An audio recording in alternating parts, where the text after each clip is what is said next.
Gospodin s vama. I s duhom tvojim. Navještaj Svetog Evanđelja po Luki. Slava tebi, Gospodine.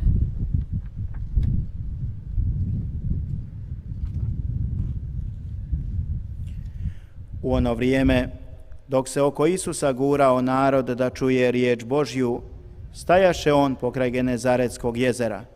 Spazi dvije lađe gdje stoje uz obalu. Ribari bili izašli iz njih i ispirali mreže. Uđe u jednu od tih lađa. Bila je Šimunova, pa zamoli Šimuna da malo otisne od kraja. Sjedne, te iz lađe poučavaše mnoštvo. Kada dovrši pouku, reče Šimunu: izvezi na pučinu i baci mreže za lov. Odgovori Šimun: učitelju, svu smo se noć trudili i ništa ne ulovismo, ali na tvoju riječ bacit ću mreže. Učiniše tako, te uhvatiše veoma mnogo riba. Mreže im se gotovo razdirale. Mahnuše drugovima na drugoj lađi da im dođu pomoći. Oni dođoše i napuniše obje lađe, umalo im ne potonuše.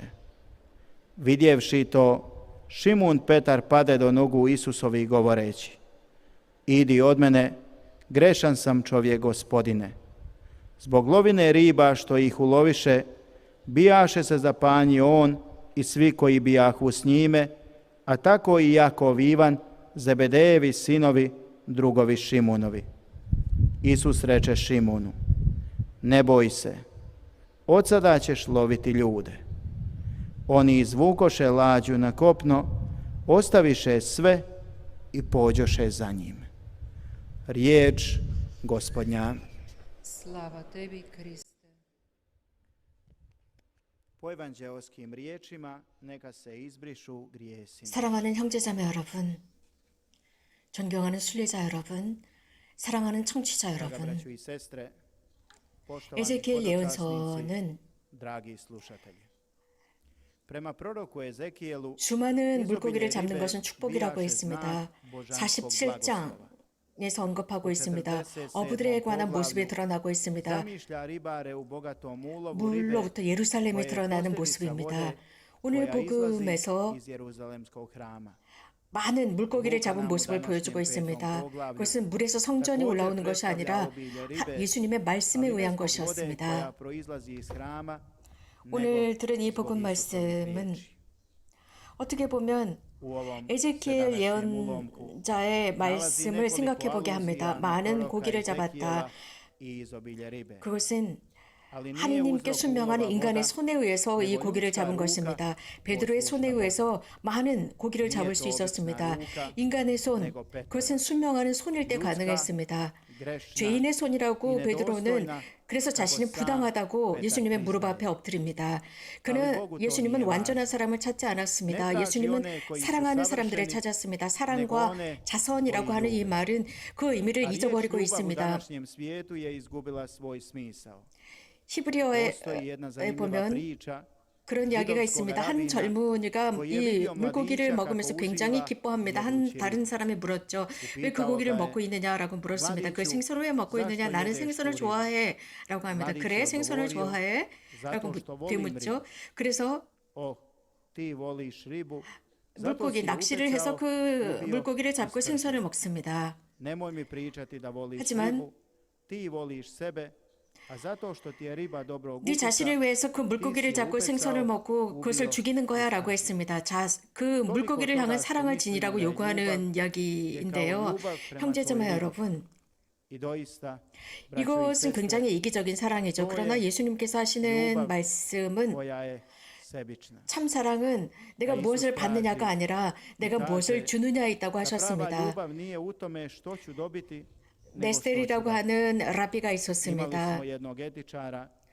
사람들은 내가 사랑하는 사람에게 무엇을 주는 것이 사랑이라고 생각하지만 누군가 사랑하는 사람,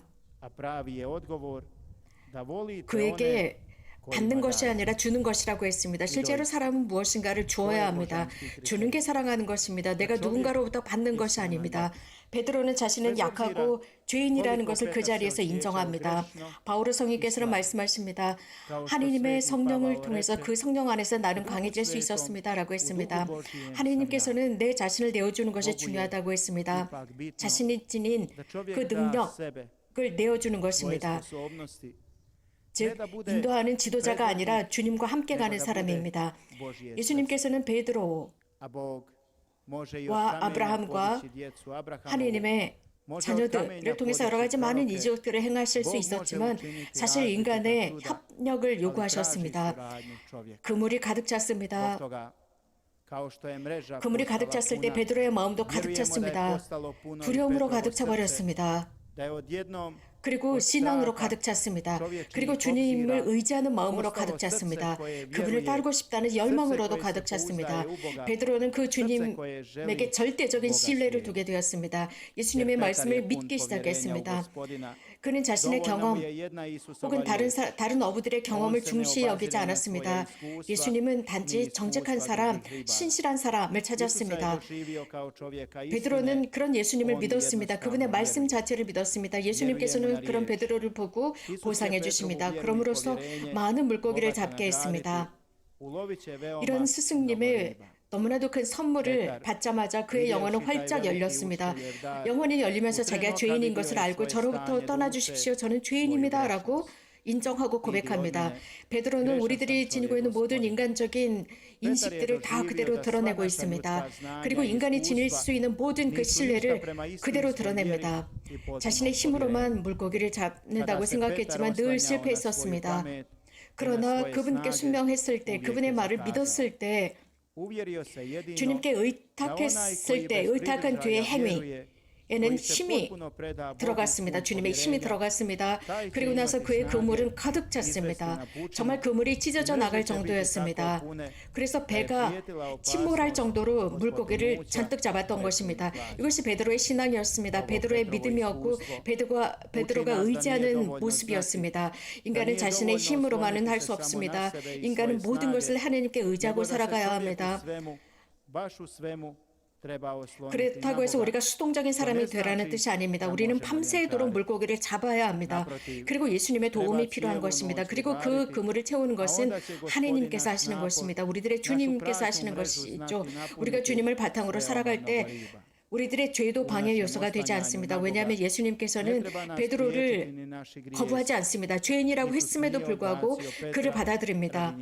그리고 예수님께서는 오히려 베드로에게 배를 대라고 합니다. 그리고 베드로의 배에 올라타시고 가르치십니다. 그 가르침은 우리 모두와 모든 교회를 위한 가르침입니다. 우리들의 모든 힘과 지식을 넘어서는 것입니다. 우리가 우리들의 지식과 힘을 믿는다면 우리들의 그물은 빈 그물이 될 것입니다. 그분의 말씀을 믿고 우리는 그물을 던져야 합니다. 매 순간 어떤 상황에 처할지라도 절대적인 신뢰를 가지고 그물을 던지는 것입니다. 우리 사람들을 위해서 기도합시다. 특별히 하느님의 말씀을 믿고 그물을 던지는 사람들을 위해서 기도합시다. 또 사제들, 축성된 생활을 가는 사람들, 주님을 따라가는 사람들, 선교사들, 복음을 전하는 모든 사람들을 위해서 기도하도록 합시다. 선포하다라고 하는 것은 꼭 주님을 따라가는 사람들만 하는 사명이 아닙니다. 이러한 과제는 모든 사람들의 과제입니다. 주님을 따라가는 모든 사람들, 그래서 자신의 삶을 예수님과 함께 지내고자 하는 사람들의 과제입니다. 예수님은 우리 모두에게 두려워하지 말라고 하십니다. 우리가 주님의 말씀을 믿는 사람들이라면 우리는 그물을 매 순간 어떤 상황에서라도 그물을 던지게 될 것입니다. 그리고 그 결과는 대단할 것입니다. 우리들의 삶 안에서 이러한 베드로의 말을 우리는 부정할 수가 없습니다. 스승님, 우리가 밤새도록 그물을 던졌지만 고기를 잡을 수가 없었다라는 말입니다. 이 베드로의 말은 우리들에게 위로를 가져다 줍니다.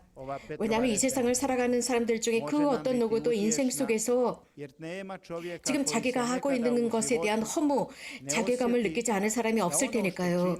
내가 하고 있는 그 일이 왠지 허망한 것처럼 느껴질 수도 있습니다.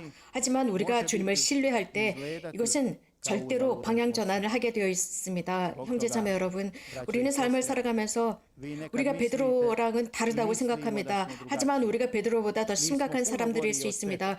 우리들의 능력과 우리들의 힘을 믿고 여러 다양한 것에 대항하고 처신하려고 합니다. 그분 예수님을 신뢰하지 않습니다. 하느님의 원의를 찾지 않고 우리들의 힘으로 하려고 합니다. 모든 프로그램을 하느님과 함께 프로젝트를 하는 것입니다. 그렇게 할 때 잘 될 것입니다. 베드로는 주님, 밤새도록 우리는 그물을 던졌지만 아무것도 잡을 수가 없었다라는 말입니다. 현대 학생들은 이런 말을 합니다. 우리는 밤새도록 공부를 했습니다. 하지만 그 결과는 정말 너무나 허망합니다. 우리는 불합격을 했습니다라고 했습니다. 오후만 공부하는 것이 아니라 밤새도록 공부를 했다고 했습니다. 그것으로는 충분하지 않습니다. 매 순간 일을 하는 것입니다. 날마다 일하는 것입니다. 아버지, 어머니도 마찬가지입니다. 현대 예수님께서는 모든 사람들에게 이런 말씀을 하십니다.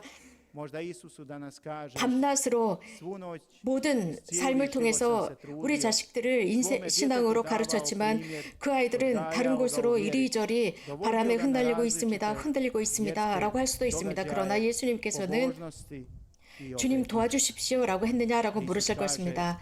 내가 그 아이들을 성장시키는 사람은 바로 나다. 네 자신을 내 손에 맡겨라.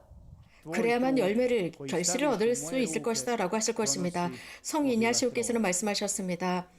모든 것이 내 마음대로 일하는 것이 아니라 하느님께 모든 것이 달려있는 것처럼 기도하라고 했습니다. 사랑하는 형제자매 여러분, 사랑하는 청취자 여러분, 우리는 기도 없이 아무것도 할 수가 없습니다.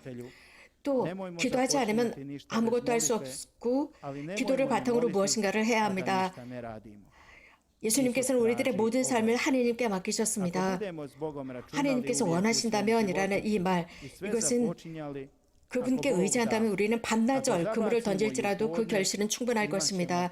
어부 베드로는 하느님을 신뢰했습니다. 복음사가 루카는 우리들에게 이 신뢰하는 희망이 얼마나 큰지입니다. 우리가 불안하고 초조할 때, 우리가 실패했다고 생각했을 때, 자괴감이 들 때, 더 이상 희망이 사라졌다라고 느껴질 때 우리는 끝까지 해야 한다는, 그분을 신뢰해야 한다는 것입니다. 우리가 미제의 길을 걸을지라도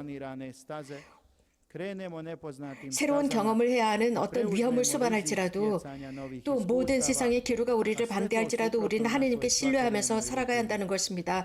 우리들의 모두를 하느님의 손에 맡겨야 한다고 했습니다. 어느 스승이 제자들과 여행을 하고 있었습니다. 그리고 낙타를 잘 돌보라고 했습니다. 그러다가 피난처에 도착을 했는데 그는 너무나 피곤해서 낙타를 묶어놓지 않았습니다. 저녁에 잠들려고 했을 때 주님께 기도했습니다. 주님, 제가 너무 피곤해서 낙타를 묶어둘 수가 없어요. 당신이 도와주세요. 보호해주세요. 그 다음날 아침 보니까 낙타가 없어졌습니다. 스승이 낙타가 어디 갔느냐 했더니 제자가 모르겠습니다. 저는 너무나 지쳐서 낙타를 매놓을 힘조차 없었습니다. 그래서 주님께 맡겨놓았죠 라고 했습니다. 제 잘못이 아닙니다. 도망쳤다면 제 잘못이 아닙니다. 혹은 누가 훔쳐갔어도 제 잘못이 아닙니다. 저는 분명히 주님께 그 낙타를 맡겨놓았었으니까요. 밤새도록 지켜달라고 했었으니까요. 그러면서 그 일어난 모든 사건의 책임을 하느님께 전가하고 있었습니다. 늘 스승님께서는 늘 주님을 믿으라고 하지 않았습니까? 하지만 스승은 이렇게 말했습니다. 그래, 주님을 믿는 것은 맞다. 하지만 먼저 낙타를 묶어 놓아야 했다라고 했습니다. 스승은 하느님의 손 외에 어떤 손도 없다는 뜻입니다. 사랑하는 신자 여러분, 청취자 여러분, 오늘 베드로는 너무나도 이 20세기에 너무나도 현실적으로 느껴지고 있습니다.